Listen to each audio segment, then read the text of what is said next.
Morn sheds a tear. Our beloved boner pops in. And do chefs take etymology classes? Hello, everybody, and welcome to The Seventh Rule with Cirroc Lofton. We are also joined by our very special guest, Miss Malissa Longo. My name is Ryan T. Husk, and today we are reviewing Deep Space Nine's Season 2, Episode 10, Sanctuary, directed by a director we haven't heard of yet on the show, Mr. Les Landau. Oh, we've heard of him though. Yeah. We've covered Les. Right. Yeah, we have heard of him. This was. I didn't get the boner intro, but I'm sure you'll explain it to us. Is that your pickup line? Yeah, I didn't really get the boner intro either. You did neither. Okay, thank you. Give us some background on that one. Okay, yeah. I absolutely will. Because this is actually a subject boner is actually a subject that's very near and dear to my heart, honestly. Wow. So boner was the name of the character in Growing Pains. Yes. Sylvester Stallone was his name. That was the joke. Sylvester Stallone, and then Michael Seaver, played by Kirk Cameron, called him Boner. And he was my favorite character, and a lot of people's favorite character, played by Mr. Andrew Koenig, who is Walter Koenig's son, Chekhov's son. Okay. And he also played Tumak in today's episode of Deep Space Nine. He was the kid that goes off on the ship. You know, he was the main lady's kid. And his name was Andrew Koenig, and he's beloved by many. He actually passed away 10 years ago. This February 14th, so in a month and a half, will be his 10-year anniversary. So, you know, I always loved the character, and I was really sad when he passed away. And so thank you for the background, because there was no way I was going to connect that, and even trying to would have got me in so much trouble. So I'm glad you. I completely forgot about that. I do remember Growing Pains with Michael J. Fox, right? No, that's with Kirk. This is Kirk Cameron, right? Or? Correct. Yeah. Right. Okay. You know, Melissa, when you said I completely forgot about that, I thought you were going to say, I completely agree with you, Cirroc, that you shouldn't have tried to guess what that meant. Yeah, I thought that was what she was saying too. But so that's interesting to know. I didn't realize the Walter Koenig, is that the pronunciation? Koenig, exactly, right? Yes. I didn't realize Walter's connection to the whole piece. And the interesting thing is I was with Walter at a convention in Germany, I think it was, when he first got the news about his son. And we took the ride back. When we were leaving the convention, we were on the same ride back to the airport. And that was the time when I really got to bond with him, and he was open about, you know, his feelings and things of that nature, stuff that was personal that I won't really disclose, but it was good to talk to him and kind of be there during that moment for him. Yeah. Walter's a wonderful human being. We love him. Yeah, that's what I learned. And he had so many stories, and you know, he talked about living near Westwood. You know, I told him about UCLA, and he was talking about, you know, the rents and what he was paying for an apartment at that time. And I thought it was like ridiculous. I want to say it was like $60 for like an apartment. And I was like, are you serious? Something that ridiculous. And he was telling me it was a lot of money at that time, Cirroc. It was a lot of money. I'm like, yeah, well, too bad he couldn't have kept that one under rent control. That would be the best. Yeah. That'd be paying $200 a month for a 2-bedroom. Yeah, nowadays $60 a month doesn't even get you somebody's walk-in closet to sleep in. But, no, that's not even a night at a hostel. I think it's maybe one night. Not even. So Melissa and Cirroc, you guys probably both know the other very important guest star of today's episode, Miss Kitty Swank, Armin Shimmerman's wife. Now, that was a question I had wrote down because I wasn't sure and I didn't look it up, but my question was, is Armin's wife Kitty the Bajoran diplomat? Yes. Exactly. Minister Rosanne, you nailed it. Yeah. Yeah, and I wrote it down. Because I just heard the voice and I kept looking at her face and I'm like, that's Armin's wife. If not, it's like a dead on knock on, right? I was like, she's perfect. And it was a pleasant surprise, right? No, yeah. When she came on screen, I was like, Kitty! Yeah. And so for the background, for people that don't know, Armin's wife, Kitty, is one of the most special people on the planet. She's just got a golden heart. She's very warm. She's very loving.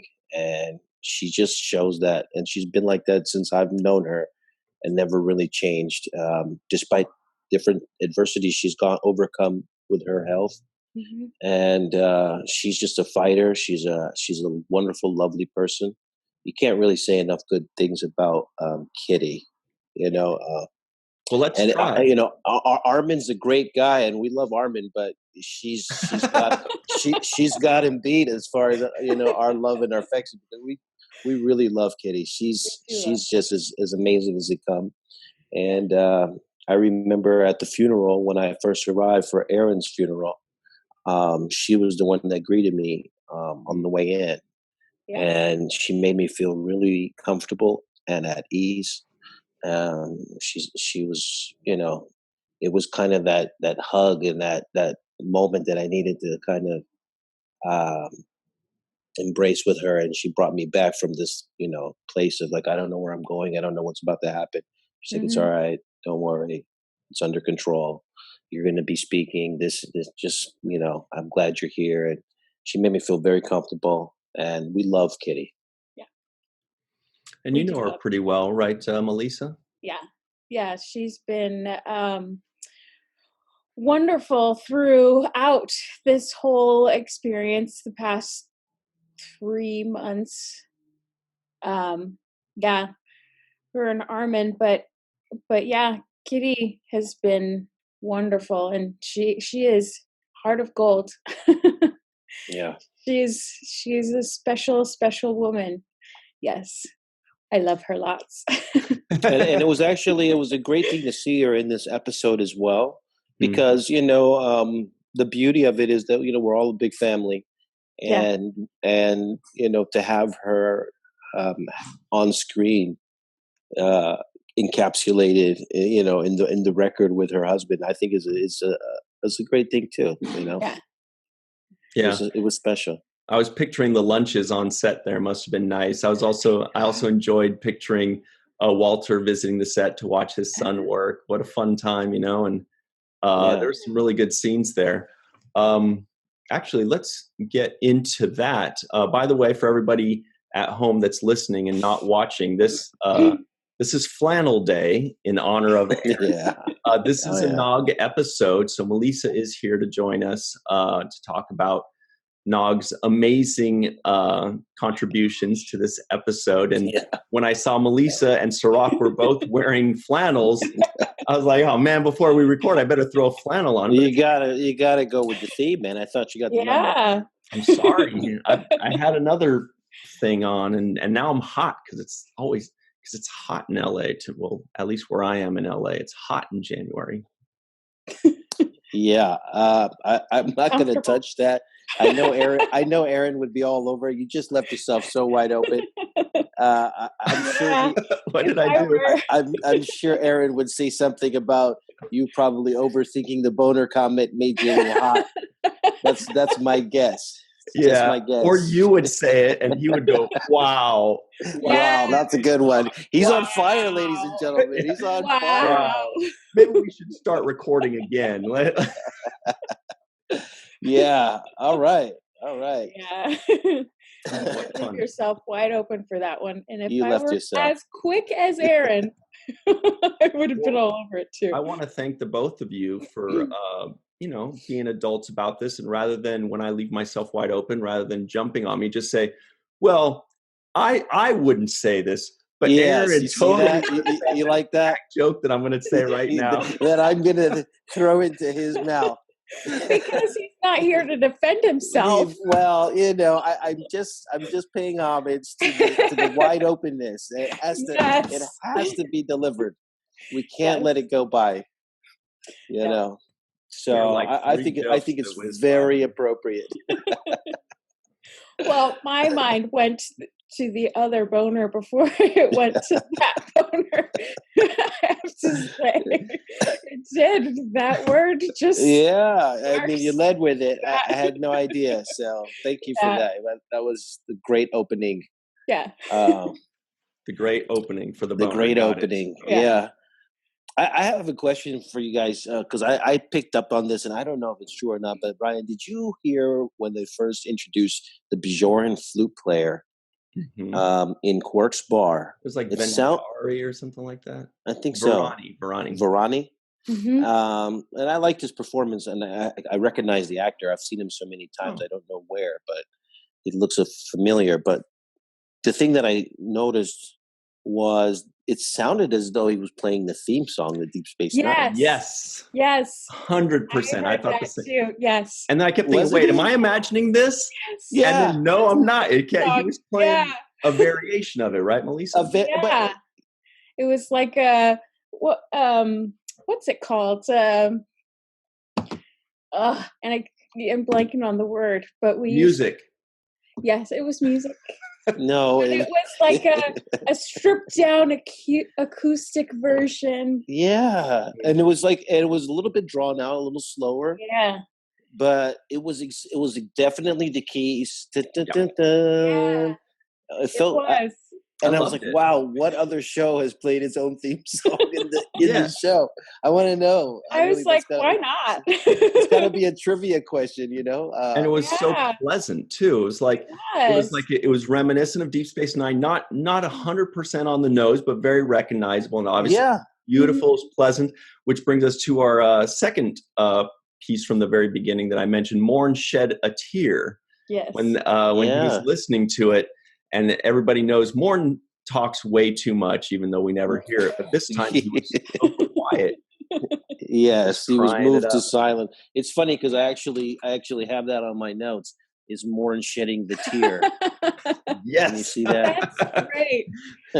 Wait, put that up again. That was great. Yeah, that's my Morton. I was really taken back by the Morton shedding a tear moment. I thought it was hilarious. That's really good. Yeah. Yeah, well, it's I tries. Melissa, if I remember correctly, you've got some artistic skill too, don't you?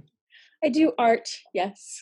I do art, yes. I draw and I sculpt stuff, and I'm working on a few things right now. That are. Do tell. What kind of form? Huh? What kind of medium? What are you, art? Well, more sculpting. That will be coming soon. But I've been playing around with screen printing, and I figured out that I can actually paint onto a screen to make clothing or T-shirts or something else. So that I'm playing around with as well. Oh, a little teaser for the future, ladies and gentlemen. Yes, a few things in the works that should be popping up very soon. Good. I'm looking forward to it. And I do jewelry and stuff as well. So, before we get more into this story, do you have anywhere we can see this stuff, Melissa? I know. Sometimes you would have them. You would have a lot of really good stuff at Aaron's tables and stuff. Do you have anything online? I do. It's temporarily on Etsy at the moment. Cool. A few things, but I will be starting a brand new website that will be launched this month as well. Oh, cool. Yeah. Do you have a name for it or something people could search for? Yes, Walking Art, made by Melissa. Great. So when that's up, send us the link and we'll put it in the description below. Yeah, I will. Right. Walk in art or walking? Walking art. Walking art. Okay. Yeah, I'm playing around with making art functional so that you can carry it around with you like bags or T-shirts and other stuff. Functional art that you can use every day. That sounds good. Glorious. So let's get a little bit more into this episode. since that's why we're here, kind of. Also because Cirroc said he almost bought some Lacroix earlier. Almost. That's a tease. I looked at the flavors and I started saying, what is it about this Lacroix that Ryan likes so much? It's got to be something. Could you figure it out? Not by the box. I want to try that. The one flavor, it starts with a P. Yeah, that's what I was looking at. It's something pomegranate. It looked like pomegranate, but it wasn't. Pomplamoose is just the French word for grapefruit. Good thing I didn't. That was the one I was looking at, Melissa. It's funny you said that. Yeah, I was like, what is that? I want to try it. Yeah. These fancy guys with their grapefruit words. Right. Good. Like, I don't like grapefruits generally, but the Pomplamoose flavor of Lacroix is delightful. Grapefruits are usually bitter, usually on the bitter side. That. Yeah. But I did try a bubbly sparkling water that was grapefruit flavor, and it was good. And I don't really like grapefruit. Did you guys say ew when Quark said that that alien species flakes everywhere? Yes, I did. Yeah, I didn't like that. Like, ew. They already had bad skin as it was. And we already had the image. They didn't have it looked like a sandpaper-ish, and like real textured, like a wall that has a texture to it. Yeah. Well, when he said there's little pieces of skin flaked everywhere, and I was like, ew. Oh, yeah. I was thinking the same thing. Ew. Yeah, I was taken aback by how fast she picked up on English. She was like, went from not being able to speak anything, right, or not anything intelligible for us, to like dropping a word, to like it was formulating sentences. Right. The universal translators kind of warmed up to it, I guess. Right. That's what it was. I mean, they didn't say that, but I'm guessing that's. Well, they did say that. Oh, they did? Okay. Yeah. They said keep her talking so that the universal translator can pick up on it. Right. Oh, okay. Yeah. So that's where the connection that I missed, because I heard the universal translator part. I didn't hear the fact. I didn't put it together that it was fixing her language. Yeah. Okay. But along those lines, I did find it peculiar that when they were offering the Virani food, and she's like, "It's really good. You should try it." How do we know that they have the same taste buds we do? Or allergies? Or I was like, what if it's poisonous? What if you're like, here, dog, taste all this chocolate. You'll love it. And you kill the dog. Yeah. Like, these are alien, and then they still smell from the nose just like we do. They taste. They have the same taste buds. And they're like, there's wow. Still a version of the humanoid entity, I guess. And I guess Dr. Bashir would have picked up on that when he was scanning the one kid's hand for his wound. So, you're very good with the defense. I like it. You should be on the defense team for that. You got the rationale that there's like, okay, yeah, that's possible. That's possible. But I was thinking the same thing when the food thing, because people have food allergies like peanuts and all these other things. Yeah. And I was thinking, what if she eats it and she just starts swelling up and she can't breathe? Yeah. Dies. That's it. Yeah. I think that too. Yeah. Or she just says it's disgusting. This is vile. Yeah. Like the drug. I wonder whose idea was to play the theme song inside of I thought that was just great. Yeah. I thought that was great too. I don't know whose idea that was. Yeah. I guess we'll have to ask Ira. Yeah. I did want to bring up something that I thought was kind of also showed a sign of the times. Like, I know we always see things are kind of outdated, 25 years ago. And no, I'm not jabbing at your outfits, Rock. What I'm saying, I mean, when they said that women are in charge and men are whatever, like, to us, as soon as they said that, at least to me, when they said that, I'm like, oh, okay. And I just kind of put it away and I'm ready to move on, because that's not, okay, some aliens have men in charge, some women, some share, whatever. But 25 years ago, that was so mind-blowing that they're like, yeah, women are in charge. Get it? The women are in charge. What? The women are in charge? Yeah, the women are in charge. But what about the men? Oh, we own them. And we're like, okay, we get it. Let's. But back then it was so it was so backwards to think of that it just shows how much we've changed in 25 years, I think. Yeah. I mean, to some degree, but not really to every degree. There's still a lot to go as far as, women catching up in different areas. They're definitely breaking ground in, CEOs of companies and just, do different things around the world, from government to leadership roles. But we also have a long way to go as far as equal pay. And so, I think that they were really touching on something that is traditional. You go outside of America too; it's a well known thing that these kinds of ways happen in favor of the male. Mm-hmm. Where they made a point of having, for example, she had a couple of men that were assigned to her, right? And we talk about her bonded to her, right? Bonded to her, yeah. And I thought that was interesting that they brought that up because actually I wrote it down as my favorite line of the show. Oh boy! What was it? She says, "What was the line?" I think I know what you're talking about. It was great. They're very useful. Yeah, she said no. Kira says. She says, "Do you sleep with them both?" Right? Mm. And she's like, "Yeah, they're very useful, right?" They're and very I thought, like, I'll bet they are. Yeah, and I just thought that's the exact way it is used in the opposite way, right? Mm-hmm. We kind of men traditionally have been known to have their mistresses and this kinds of things happening. So and it's accepted almost, like, Mm-hmm. in some countries it's not even looked at sideways. I know, like in Italy or France, there's many instances of leaders out there having open relationships like these, right? Definitely in France. Well, and then there's that, I forgot. And in other countries too, not just those, but yeah. Yeah, but there's a tribe, and I forgot what country it's in, but the women do have multiple husbands, where it's opposite the other way of, around, like Mormonism, where the man has multiple wives, the women have multiple husbands.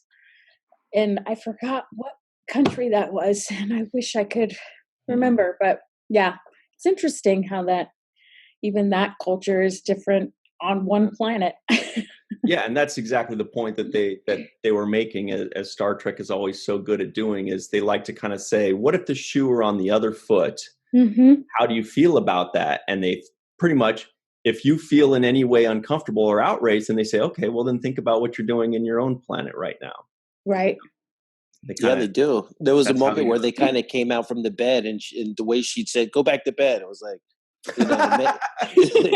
the men are talking here. It's kind of the opposite of that, right? Yeah, you're here to be seen and not heard. Yeah. This is not a place for you. You go, right. Do your thing. What I need you to do, and it's kind of that same kind of pushing aside that women have felt, for many thousands of years. To that degree, where they don't feel included, or they feel like they're subjugated to a certain role, right? Yeah, right. And you are right as far as us breaking those kinds of boundaries and stereotypes, but it has a long way to go as far as globally.